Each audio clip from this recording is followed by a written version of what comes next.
Welcome to another GDR Objectified field trip.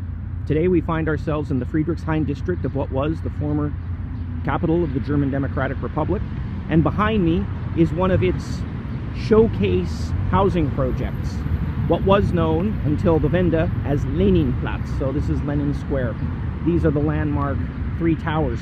This estate was designed by Hermann Henselmann in the late 60s. He was perhaps the best known East German architect, and the goal here was to create a square worthy of the 100th anniversary of the birth of Vladimir Ilyich Lenin, and which should also demonstrate the flexibility of industrial building methods. The three towers are flanked by two blocks. One here we see in behind us, which you should be able to tell has a curved facade. It goes around a corner. It's shaped like an S. Then we come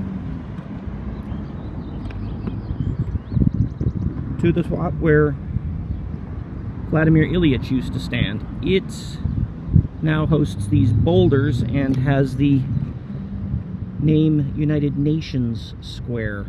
Given that you can't see it from the street, that's perhaps a most telling and appropriate name. And then as we scan past the blocks themselves, we come over to the twin, but certainly not identical. This is the second block, and it's shaped in a U. So those of you paying attention will know that the initials there are SU. That was not coincidence. It meant Soviet Union. The Lenin Square project contained 1,250 apartment blocks in a number of different buildings, and it was erected on the site of what had been a gathering point for World War II rebel from the Friedrichshain district. So in redeveloping Lenin Square, it was intended to serve as a symbol of the transformation that was occurring in the lifestyle of citizens of the workers and peasant state, but it was also intended to underline the indivisible link between the GDR and the Soviet Union. The site was dedicated on April 19, 1970, the eve of the 100th anniversary of Lenin's birthday. And the ceremony was attended by over 200,000 East Berliners and featured the unveiling of the square's 19-meter-tall red granite Lenin statue. The monument was designed by the president of the Soviet Union's Academy of the Arts, Nikolai Tomsky, seen here at left, and it quickly established itself as an icon in East German culture, appearing frequently in magazines, books, films, even on its own postage stamp. But behind the scenes, there were critics, chief among them the country's own sculptors. The party did not take this criticism well, seeing in it latent resistance to the socialist project, but the artists argued that this type of visual language, socialist realism, was no longer timely and that something new was needed. This critique was voiced by none other than the GDR's own preeminent sculptor Fritz Kramer, best known for his monument at the Buchenwald concentration camp. When the commission was announced in 1968, he famously said, "We no longer need people who look like this Lenin." East German sculptors advocated for a more human-scale language in sculpture, but the party resisted, and only one major project was ever realized using this approach, the Marx-Engels Forum in Berlin. But back to Lenin. In 1991, Tomsky's monument was removed from the historically protected list in Berlin, which paved the way for its dismantling. It spent a number of years in pieces in a sandpit in Köpenick, until a few years ago when the head was exhumed for display in a permanent exhibit of fallen monuments in Berlin's Spandauer Zitadelle. All right, I think I know the scene. You've dragged your travel companions to Lenin Square, all fine and good. There's a couple of boulders, and now you're pulling them off somewhere else, and their enthusiasm for this whole "let's find traces of the GDR in Berlin" project is waning. I have an opportunity for you to kill two birds with one stone. Mere steps from what was Lenin Square, you will find the Volkspark Friedrichshain. Behind me are its fairy tale gates, sort of the symbol of this green space.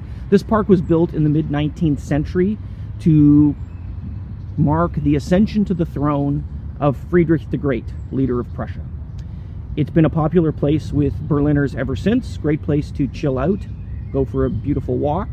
And in the East German era, that was no different. So you're going to go find one of the nice lawns in behind me, have your lunch, and then when everybody's happy, you're going to start them off on a walk. Only during this walk, you're going to come across a couple of key GDR sites. Works for me.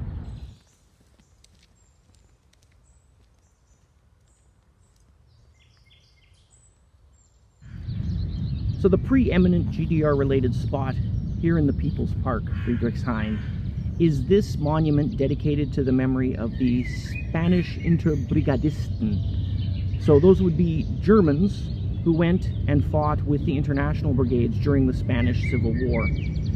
This piece was created by Fritz Kramer, who was one of the GDR's leading visual artists and a communist from the Weimar era. The piece features, as you can see over my shoulder here, a fighter holding a large sword. Interestingly, the face of that fighter was based on Ernst Busch. Busch was another communist from the Weimar era. He had survived the war and gone on to a career as a very prominent and successful actor in East Germany. He also, however, had the distinction of having been one of those German Interbrigadisten. Let's have a closer look.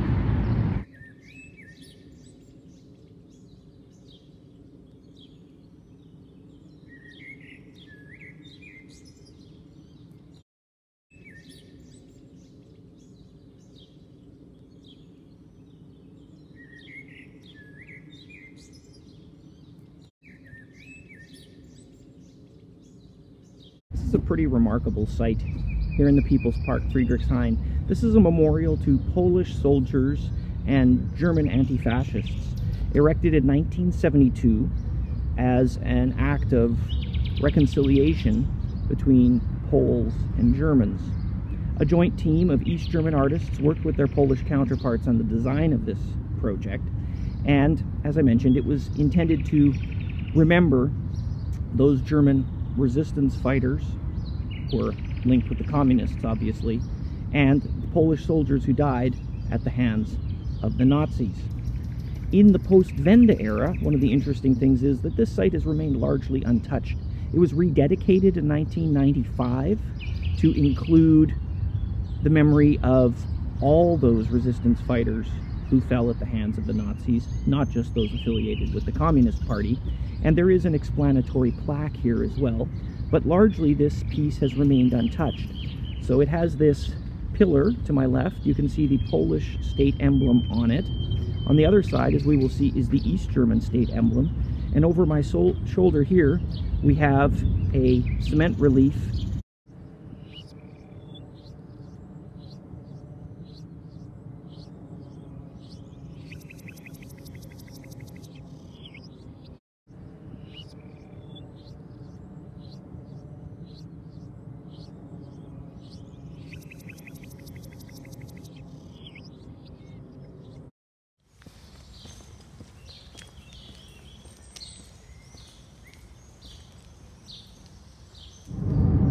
Not all doors are open for the GDR Objectified. I've come to the third GDR-related site here at the People's Park of Friedrichshain. This is a cemetery dedicated to the memory of the victims of the March battles in 1848. These were popular uprisings throughout Germany, but particularly pitched here in Berlin, and many people were killed as a result.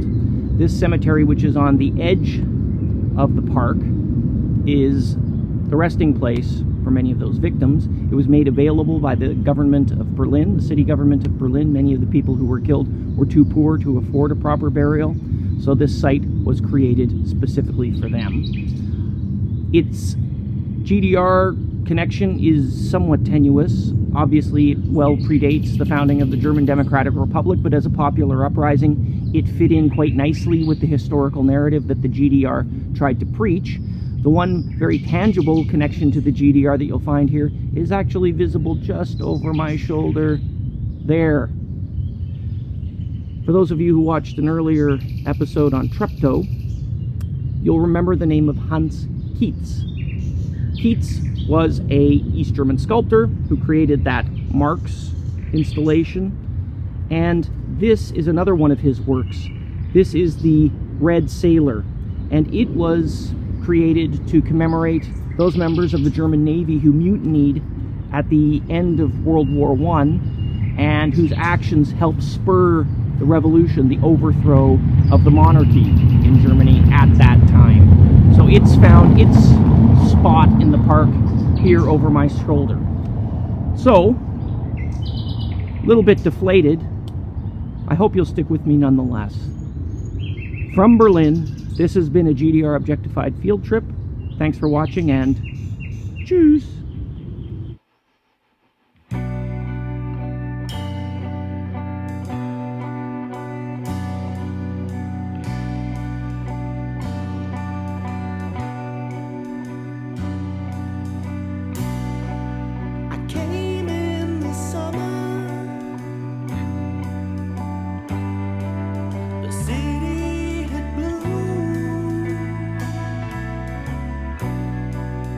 It was so beautiful. The same went for you. History was done, ours had just begun. The first time